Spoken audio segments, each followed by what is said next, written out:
Alright, let's give it another try to the mystery robed people. Now I can actually summon someone to help me on the occasion, because I properly equipped the rune of the Covenant.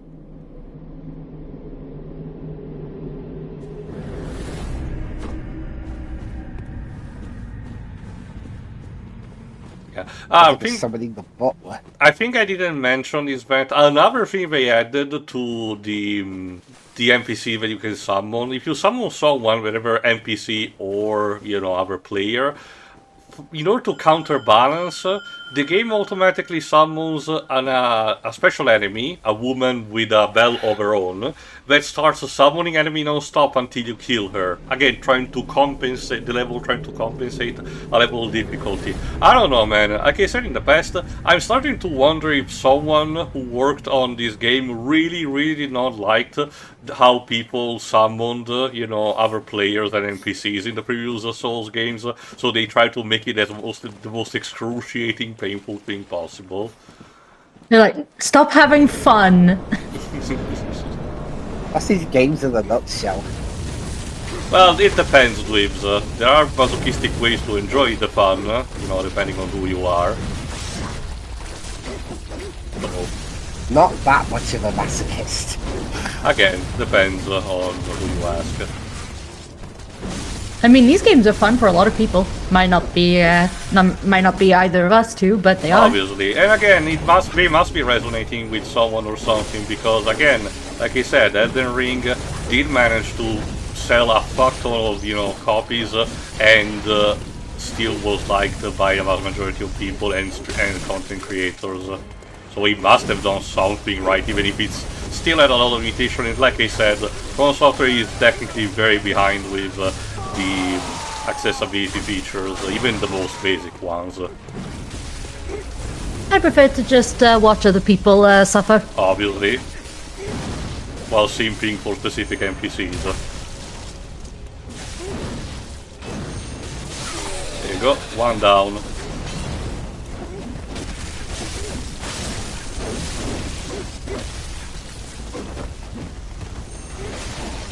Stop bouncing around.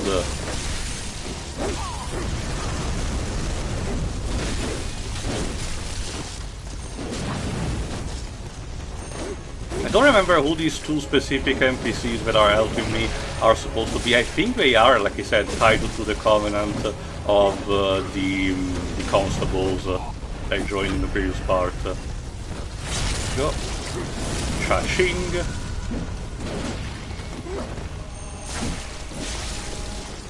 You also need to watch out, because the more health they lose, these fuckers, the more snake-themed their attacks start to become. Again, at some point they burst Snake out of her robes, as like this. At lower health, one of them, I forgot which specific one, I think the one that was shooting fireballs, start summoning giant snake attacks. There you go, another one down. Oh, the younger Madras twin actually got dispatched. Oh, there it is! Fuck! I guess I got the answer to my question.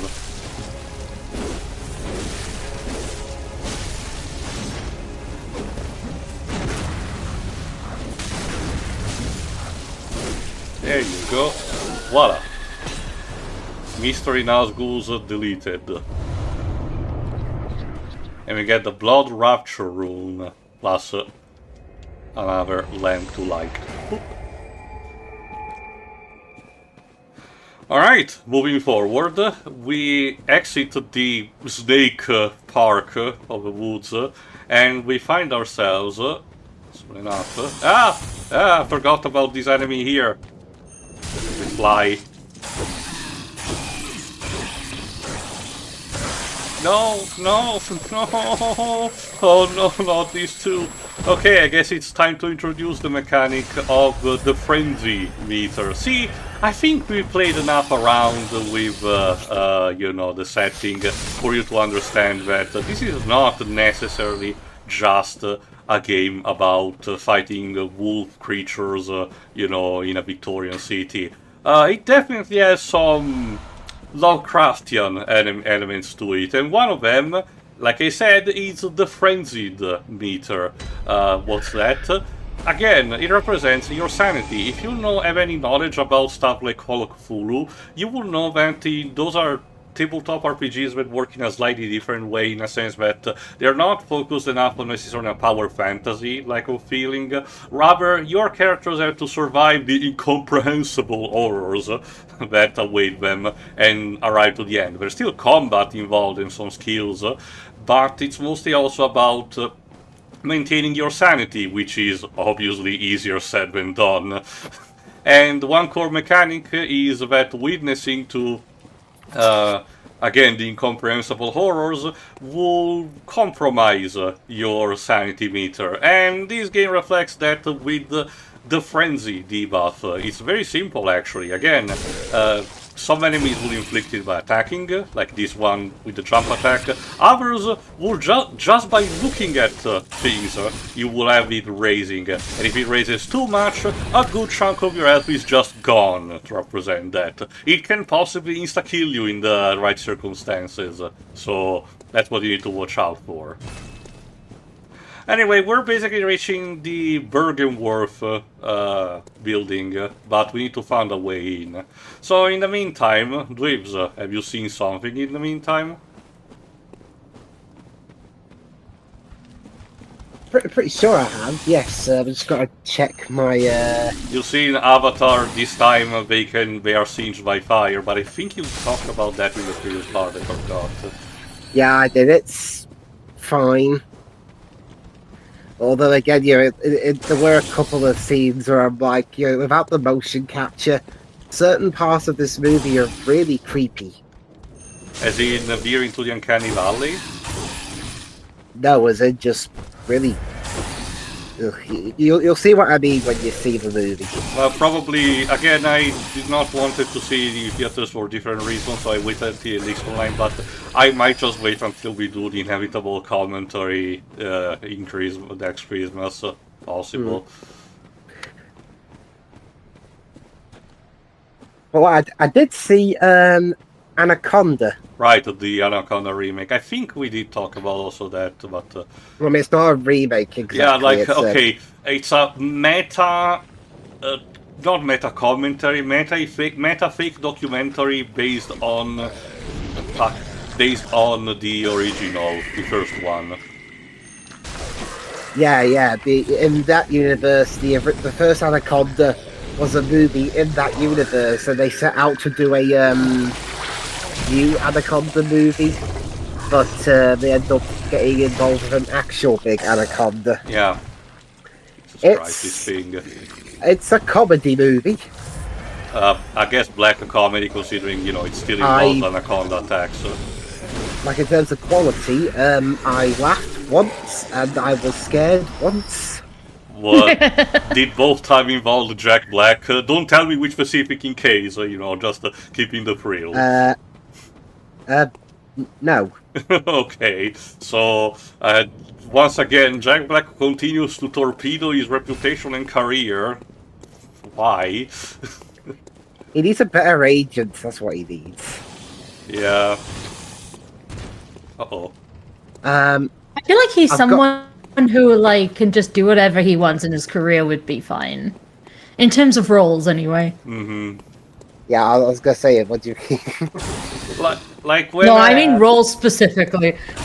When me and Deji talked about the Minecraft movie, we concluded that while, him and Steve, I personally argue, is not as, fitting for a role as probably Matt Berry could have been in the original pitch. The director bothered to mention that they try to give a level of authentic sense to the character by saying that this is how Jack Black perceives Steve would have been when he played Minecraft on his own. So I can understand that too. So holy shit, is that a fucking giant centipede? Jesus. I don't like that. God, it's been so long. I still remember one playthrough of this, but I shall not mention who, because it's a content creator that has fallen out of style scenes. But if you know what the term that I'm about to say, you'll know exactly what I'm talking about. But call this the vagina bug.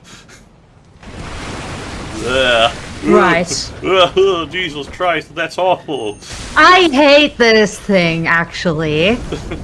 I can I still imagine. haven't seen the Minecraft movie. Thankfully, you do not lose sanity by looking at this thing, but you know, just in case, Shiri, I'll tell you. Are you sure about that? I can tell you if you when defeating this thing, but that reminds me. I guess this is a good, you know, hint for me that you probably don't want to touch, even with a 10-foot pole, the game look outside.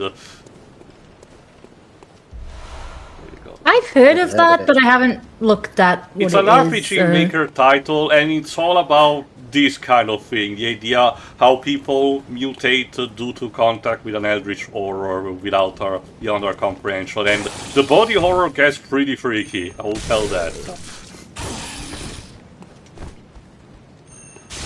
Go.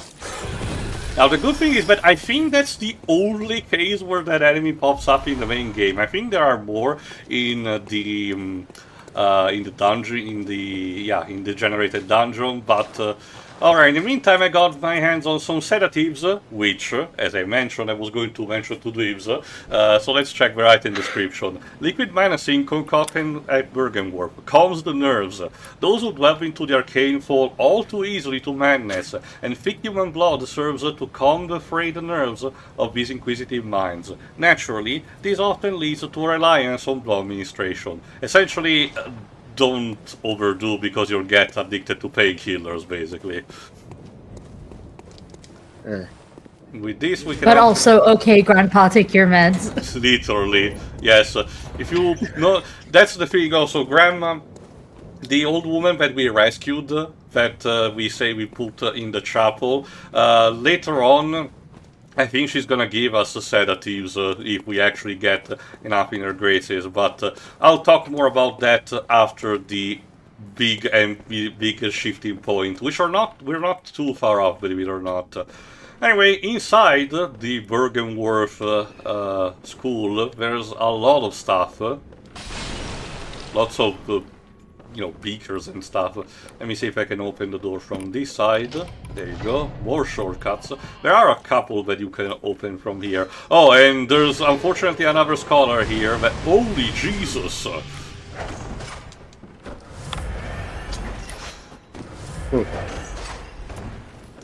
Yeah, unfortunately, some of these scholars, like I said, there are some NPCs that know how to cast magic, but as I said, it's not conventional. We really are shifting away from the werewolf stuff to, you know, eldritch horror beyond our comprehension kind of deal.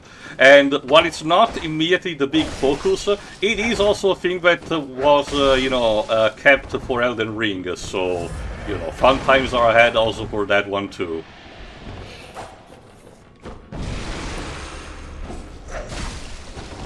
Thankfully, if I recall correctly, this is the only scholar remaining here in Byrgenwerth. Every time I have to say the name, it sounds like I have to say Byrgenwerth.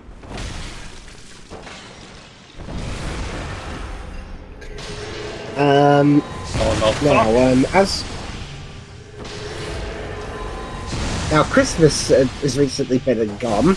Yeah, this is so, the first stream of the new year, yes. I have gotten quite a few interesting new things. Go on. I won't mention them all, because some of them are just Brit-only stuff. But I've got Pokemon Legends Z-A. I've recently got past the bit where you beat the streamer. Yeah, Mr. President, the second streamer is in the Pokemon games. Yeah, first Yono and now I forgot her name. The CGI Captain Scarlet. Which, if you're correctly, is not particularly great. Well, I can tell you the CGI hasn't aged very well. How about the story in itself? I've only seen a couple episodes there. fine. And they still kind of have a drum transition, albeit it's a different kind. Less thematic, I get it. And we get Blue Elixir. Let's check it out. Dubious liquid medicine used in strange experiments concocted by the high ministers of the Healing Church. A type of anesthetic that numbs the brain. Hunters, able to retain consciousness by force of will, make use of a secondary effect of a medicine which dilutes their presence while standing still. If I recall correctly, it makes you partially invisible, but I don't remember. I never used this kind of thing.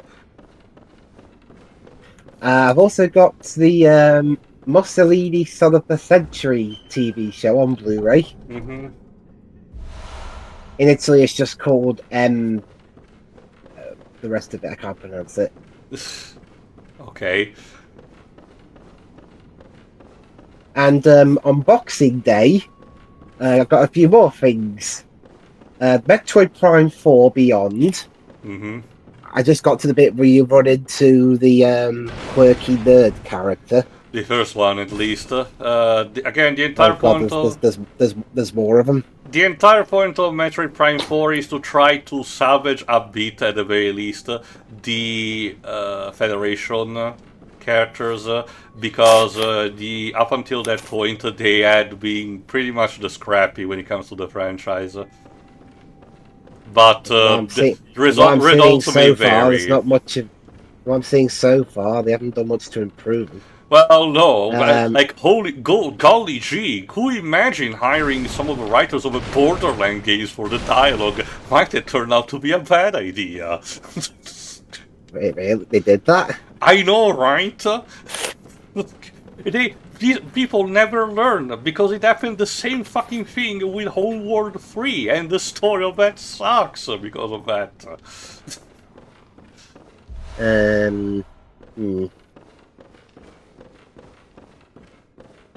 I've also got on Blu-ray Jack the Giant Killer. Which one? The early 1960s one, which contains both the regular version and the poorly dubbed musical version. So, it's interesting. It's another case where it has both cuts available if needed be. Yeah. Fuck, I got stupid fly. I've got on 4K the 90s Teenage Mutant Ninja Turtles trilogy. Mm-hmm. Oh, is that the most recent Blu-ray collection? I know that Taylor's talked about it. It's apparently one that has possibly like the highest amount of extra features, including it's got a lot of extra features. It's got new interviews from all three directors. That's actually impressive. Especially considering the reputation of the third one. Yeah, again, it shows at least some level of dedication, which I appreciate. Arrow Films that released the that put it all together and released it.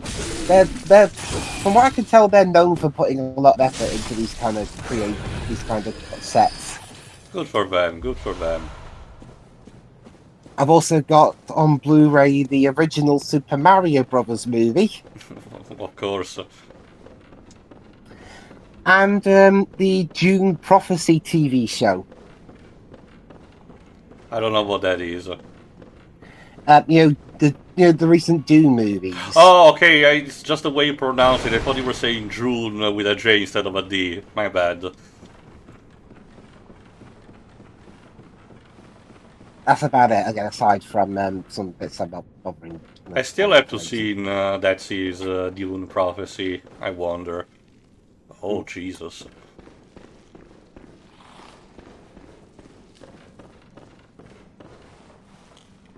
In terms of like TV shows, we'll probably do the Puppet Captain Scarlet in the future first before doing the CGI one. Mm-hmm. Because, it's a reboot, by the way. Yeah. No, not much continuity. Jesus Christ, I forgot how freaky the effect when one of his enemies that captures the Echo looks like. Okay, there you go. Let's get also onto this chest. What? What is it? What is it lately with? What is it with Pokemon lately and having streamer characters? It's the new thing to do.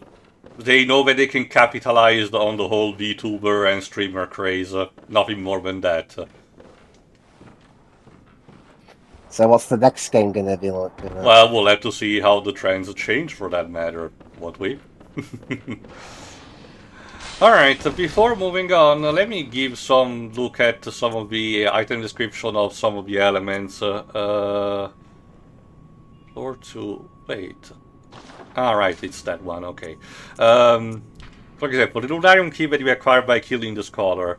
Key to the Lunarium facing the lake on the second floor of Byrgenwerth College. In his final years, Master Willem, if you forgot the guy that says fear the old blood, was fond of the lookout, and a rocking chair that he kept there for meditation. In the end, it is said, he left his secret with the lake.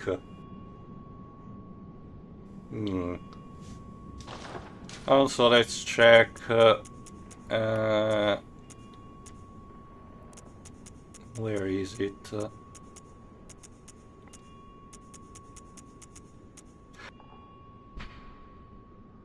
Yeah, stuff like the empty phantasm shell that I got from the chest.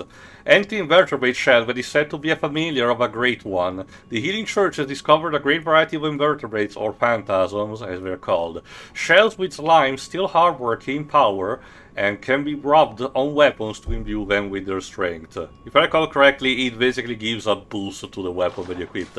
That also reminds me that we never got the chance to see the gold pendant that Vicar Amelia was clutching in her hands, so while we're at it. Pendant of Vicar Amelia, used to change into a blood gem, which fortifies weapons. This pendant, passed down among the vicars who had the Healing Church, is a reminder of a cautionary adage. To reveal the adage, touch the altar skull, which, we did. So in case you were kinda, potentially stunned at that point, this will give you a bit of a hint on what to do. Okay, go ahead. By smashing it, we get a gold blood gem, which, if I recall correctly... A blood gem that fortifies weapon and adds various properties. Most radial blood gems have effect that bear upon physical attacks, and this golden radial blood gem, kept for generation within the church, strengthens attacks against those afflicted intensely by beast hoods. When clerics began transforming into unspeakable beasts, the church needed something to retaliate with. Again, just specifically against the beast, which would be useful, but, we're at a point of the game where we're kind of transitioning away from that, alas. Thing looks like a weird mushroom. More about, yeah, I get it. Alright, before moving on, hey look, it's Master Willem. We found him. Let's talk to him. Okay, he's not much fun of conversation, but he's telling us to jump off into the lake. Dude, I don't know if I should do that, at least alone, so let me grab some summons to help me. Oh, actually I forgot, there's also a chest here. The student uniform and the trousers. Get it? Because this is a British game, so, we're gonna need to call them trousers.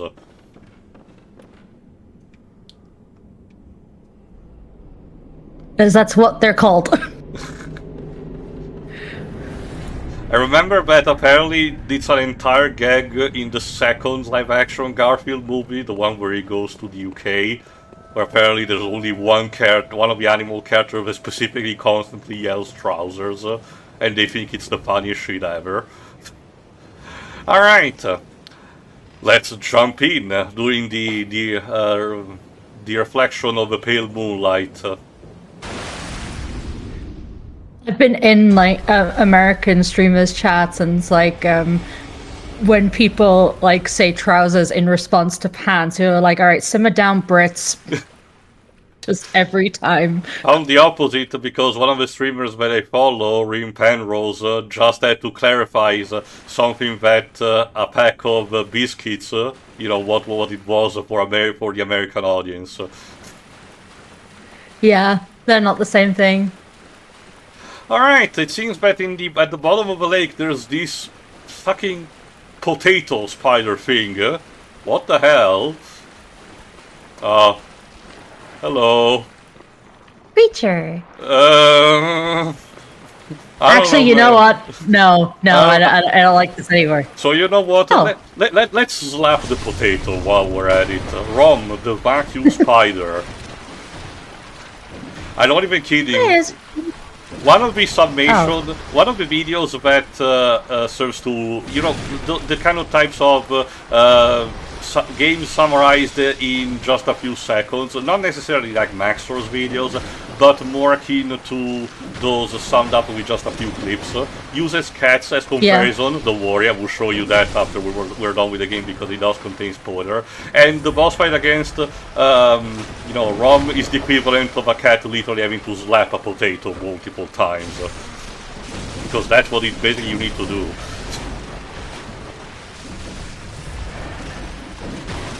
Don't bother trying to defeat the spiders because Rom will just summon more of them.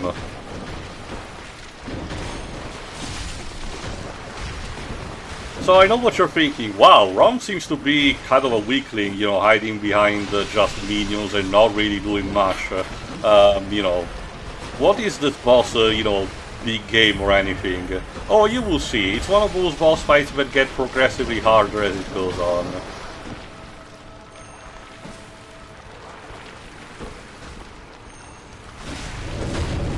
For example, Rom loves to teleport a bit in order to reposition in a different location with more minions.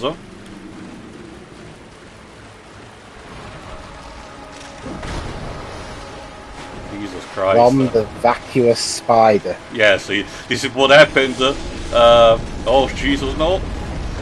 This is what happened to the vacuum cleaner from the Teletubbies. This is the dark, gritty reboot that they don't want you to see. So, this is Moo Moo.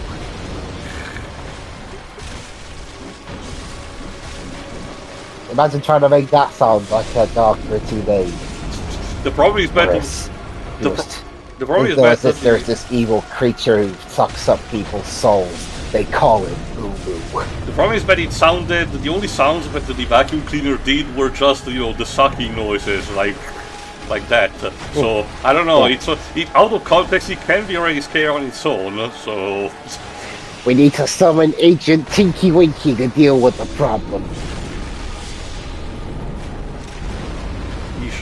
So yeah, Rom specializes in magic, quote-unquote, attacks, particularly surrounding with an explosion and summoning meteors. Also, don't bother attacking the front because it's well reinforced. You need to again slap the potato on the side. The problem is that also there are way too many fucking spider minions. Even the frame rate starts chugging along. Are we facing? Wait. For the spiders, I thought we weren't facing Aragog. No. Tio hit the potato and now there are spiders. Yes, of course. You know, that's the most logical outcome ever. Yeah, you hit a potato, spiders come out. The next time I make a gnocchi, I'm gonna make sure to, you know, remember that. So the next time I eat a bit of jelly, what, a cockroach is going to come out of it? I mean, if you're God, I hope not. That's like the worst of them all. If you're in Maine, you know, particularly that city you know, afflicted by Pennywise, I guess, because one of his tricks was to substitute the fortune cookies of the people, the kids and adults who went to a Chinese restaurant into, you know, cockroaches and stuff. I mean, this, like, the big creature got cuter up close because it's just kind of fluffy, but could do without the spiders, actually. Yeah, Rom at the very least has the whole thing about the... Why does it have a dog face? Every animal is a dog to you people. The cute thing about Rom is the whole pack of luminescent flowers on the back. It really just gives the boss standing out because otherwise it would be, again, just a grey potato, you know.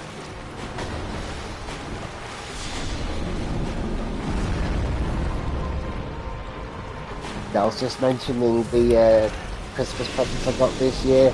One of which, I'm not sure if I've told you about already, is that Jack the Giant Killer movie.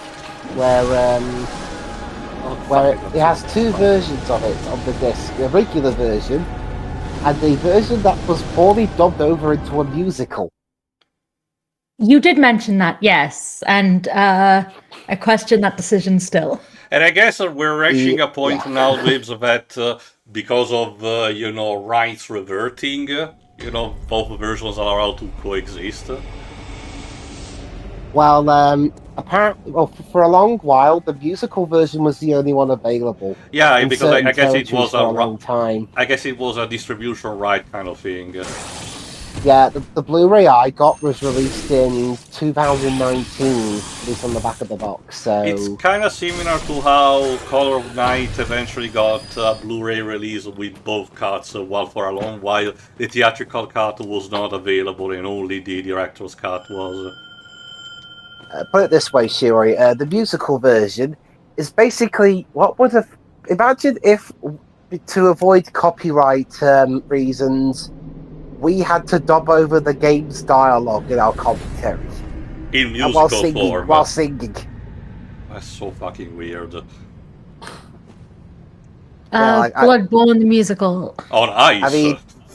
I mean, Xenogears' dialogue was already kind of weird. Imagine singing it. Well, that was mostly due to how Richard Marconi would have translated it. I can imagine maybe with someone who was not crunched, something a better results would have happened. But that really is just speculation.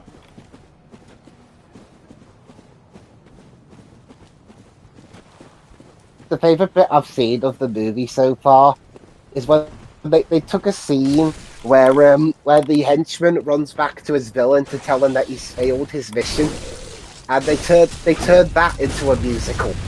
Of course. Yeah, we thought we could do it, but we were wrong, and now we boo-hoo it because we were wrong, and now that we're through with the sad song, we have failed, Master, we have failed. That sounds something... Okay, might as well bust up this bit of trivia, because I don't think I ever talked about this. When I was in... I think either late elementary school or early years of medium kind of school. Our English teacher, as in second language English, foreign language in my perspective, made us watch a small TV series, which I guess was comprised only a few episodes of only maybe just the pilot and the ending, which was called, I think, Visitors. But it wasn't the Visitors that everybody knows, the American-made one. This was something more akin to classic Doctor Who in terms of bizarreness. And one of the things that was a thing that I remember was that the aliens in question could be thwarted by bizarre synth dancing. And again, it was British-made, I remember that specifically. Again, it's mostly a vague memory, so I don't know anything precise about it, but it's really did stuck in my head.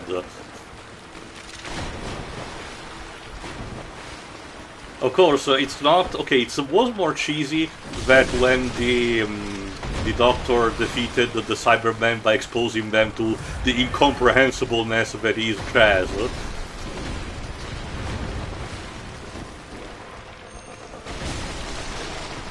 Alright, round 2, let's see if your potato has can fall to my big thruster.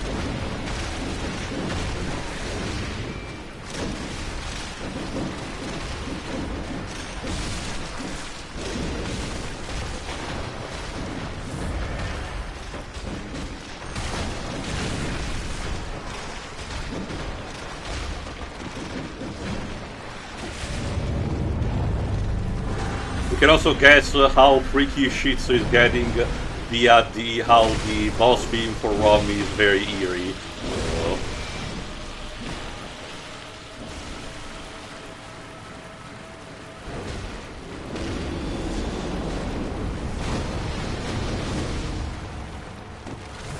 Ow.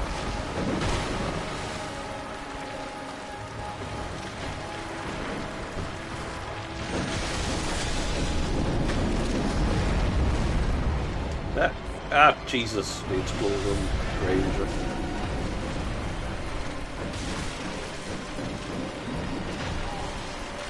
The Ninja Turtles thing, it's not just the on-disc bonus features. It even comes with this handy booklet. Yeah, I know. In the style of the pizza joint in the movies. Again, Feroz made a dedicated video about that. Said that he was particularly happy about how the product ended up being, and I can see that from the description. If you're a TMNT fan, it is really a very good package for the first 3 films. Although apparently the only negative is that apparently it just doesn't include also the 2007 animated movie, which a previous Blu-ray package did include. I mean, again, considering how divisive that movie was anyway, like, I don't think it's too big of a loss, but I can see why, just for the sake of inclusion, it could, be a bit of a letdown to some.